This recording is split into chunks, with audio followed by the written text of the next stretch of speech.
So, imimit ko si Lynn ngayon. Dito daw kami sa Wanchay, sa exit A3. So, ito yung exit. Hindi naman sinabi, ang dami pa ng hagdan dito. Daming escalator. Ayan, o.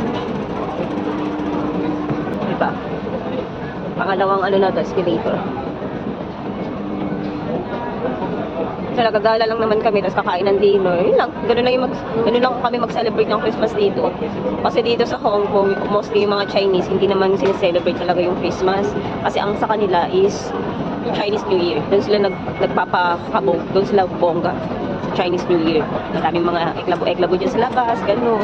So, pag Christmas, hindi. Kasi mostly yung mga Chinese dito is walang religion. Wala silang religion, tapos, ayun, gano'n.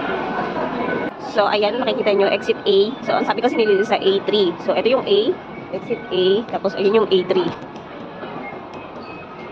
O, kita nyo yung A1, A2, A3, A4, A5. So, yan kami magkikita sa A3. Tingnan natin. Dahil lang dito, hindi ka maliligaw kasi may mga, kung ano-ano mga nakapaskilaw. So, ito, A3 is Johnson Road. O, kita nyo na. So, ayun yun, A3. So, saan nga ba ako? A4. A1, A2. So, saan yung A3? Ayun, ito na yung A3. Kita nyo?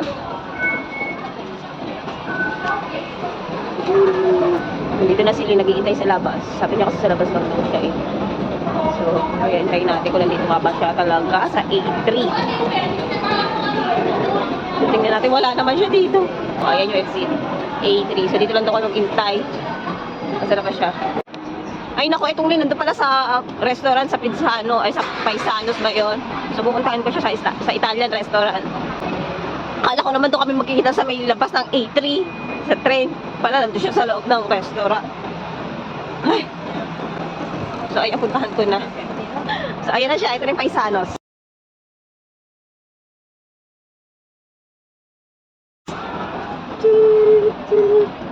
O sige, o ayan, tawid tayo.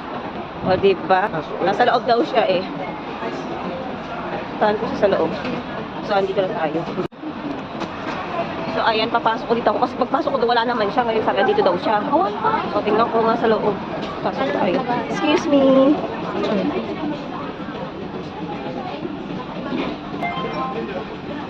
Ayun pala siya. Excuse me. Ayun pala siya. Ayan na. Ayun pala siya. Kanina pa ako. Diba? Naka-Christmas hat siya.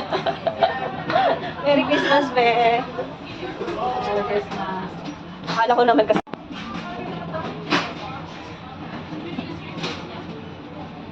Ayan na lang tayo sa Damas. Talaga na.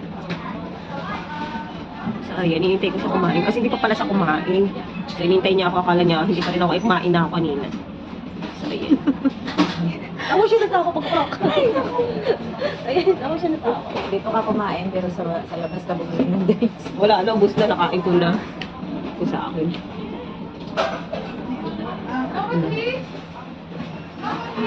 Labas mo yung ano mo, kain dito. Oo nga, kainin na natin dito.